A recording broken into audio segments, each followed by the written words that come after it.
வணக்கம், welcome to மகள் YouTube channel. இன்றைக்கி நம்ம பார்க்க போகிறது ஒரு ஸ்நாக்ஸ். சரிங்களா, ரொம்ப சூப்பராக இருக்கும். நம்ம வீட்டில் ஈஸியாக எல்லாருமே செய்யலாம். அது என்னென்னா குலோப் ஜாமுன். இதை எப்படி செய்யலாம் பார்க்கலாம் வாங்க. நம்ம சுகர் சிரப்லேயும் போட்டு செய்ய போகிறோம். அதையே நம்ம ட்ரையாகவும் செய்ய போகிறோம். சரிங்களா, இன்றைக்கி நான் குலோப் ஜாம் வீட்டில் செஞ்சேன். அதை எப்படி செஞ்சேன்னு பார்க்கலாம் வாங்க.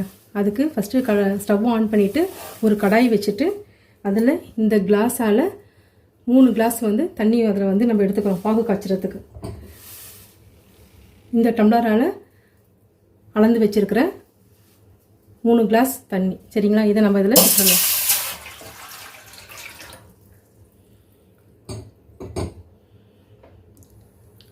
இப்போது தண்ணி கொதிக்கணும்லாம் அவசியம் கிடையாது. இதே சேம் கிளாஸால் 3 கிளாஸ் நான் சர்க்கரை எடுத்து வச்சுருக்கேன். சரிங்களா, இதையும் அப்படியே இதில் கலந்துக்கலாம். சுகர் கம்மியாக வேணுங்கிறவங்க கொஞ்சம் குறைச்சலாகவே கலந்துக்கலாம். இப்போ இதை நல்லா நம்ம இப்படி கலந்து விட்டுடலாம்.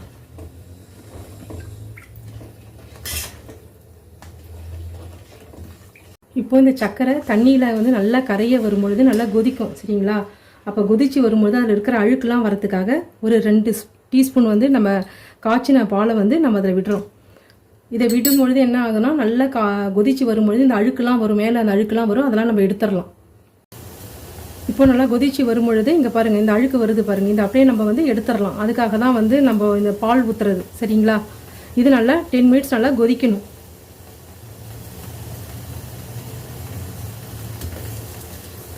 நல்லா கிளறி விட்டுருங்க.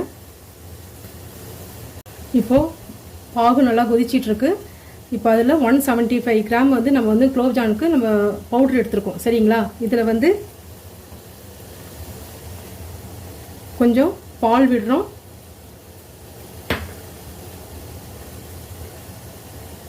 கொஞ்சம் தண்ணி விடுறோம். விட்டு கொஞ்சம் கெட்டியாக பிசைஞ்சிக்கணும். வேறு எதுவுமே வேண்டாம். ஆனால் மாவு பிசையும் போது ரொம்ப சாஃப்டாக பிசையணும், ரொம்ப ஹார்டாக இருக்கக்கூடாது. சப்பாத்தி பதத்தில் நல்லா பிசைஞ்சு இப்போ கொஞ்சம் நெய் தடவி இப்போ நம்ம 10 நிமிஷம் ஊற வச்சிடலாம். சரிங்களா, இப்போது நல்லா பாகு நல்லா 10 மினிட்ஸ் ஆகிடுச்சு, நல்லா கொதிச்சிருச்சு. இந்த ஸ்டேஜில் நம்ம கொஞ்சமாக ஏலக்காய் பொடி அதில் போட்டுக்கிறோம்.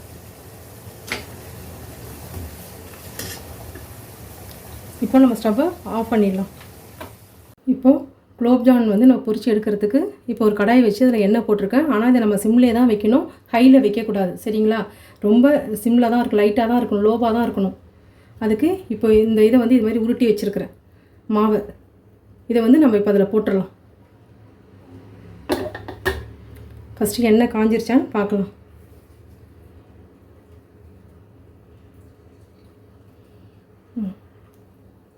இப்போது எண்ணெய் நல்லா சூடாயிடுச்சு.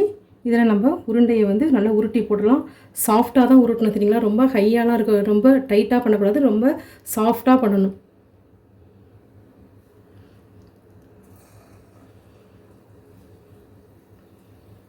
இந்த மாதிரி ஒன்று ஒன்றா போட்டுடலாம்.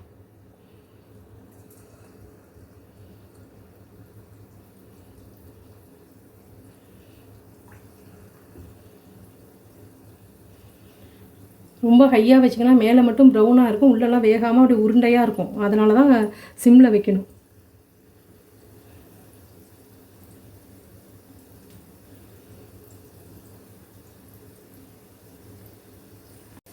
இப்போது உருட்டி போட்டுட்டோம். இப்போ எல்லாம் நல்லா ரோஸ்ட் ஆகி வருது பாருங்கள் மேலே. இப்போது உடையாமல் எல்லாமே இப்போ மேலே வந்துருச்சு. இதை நம்ம இப்படி திருப்பி திருப்பி விடணும். அப்போ தான் 4 பக்கமும் உங்களுக்கு நல்லா வேகும். நம்ம ஹைலெலாம் வச்சு போட்டால் அப்படியே வெடிப்பு விழுந்துடும், உள்ளே வேகாது. அதனால் சிம்மில் வச்சு நல்லா உருட்டி போட்டோம்னா உங்களுக்கு இது மாதிரி நல்லா உருண்டையாக வரும். அது மாதிரி நிறையவும் போடக்கூடாது, கொஞ்சமாக தான் போடணும். அப்புறம் ஒன்றோட ஒன்று ஒட்டி அது நல்லா ஷேப்பாகவே வராது. இது இப்போ நல்லா வேகணும். இப்போ உங்களுக்கு நல்லா ரோஸ்ட் ஆகிடுச்சு. 4 பக்கமும் உங்களுக்கு நல்லா ரோஸ்ட் ஆகிடுச்சு பாருங்கள். இப்போ இதை எடுத்து நம்ம அந்த பாகு காய்ச்சி வச்சுருக்கோம்ல அதில் நம்ம போட்டுடலாம். இப்போது இந்த பாகு கலந்து வச்சுருக்கோம்ல, காய்ச்சி வச்சுருக்கோம்ல, அதில் இப்போ இந்த எசன்ஸை நம்ம அதில் விட போகிறோம். ஸ்மெல்லு நல்லாயிருக்கும், அதுக்காக தான் சாப்பிடும்போது. கலந்துட்டு நல்லா கலந்து விட்டுருங்க.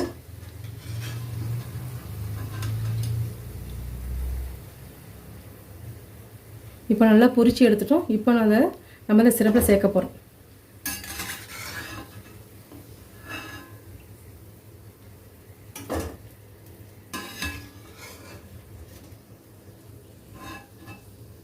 இப்போ செகண்ட் ரவுண்டு நம்ம போடுறோம்.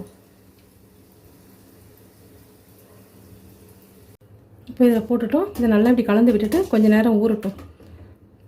இதிலே ஊறினாலும் ஊறலாம், இல்லைன்னா ஒரு 5 மினிட்ஸ் கழித்து இதை வெளியில் எடுத்துகிட்டு வெளியே கொஞ்சம் சர்க்கரை இருக்குல்ல, அந்த பவுடர் சர்க்கரையை வந்து அதில் மேலே தூவி விட்டால் அதுதான் ட்ரை குலோப்ஜாம். இது கொஞ்சம் நேரம் நல்லா ஊறட்டும்.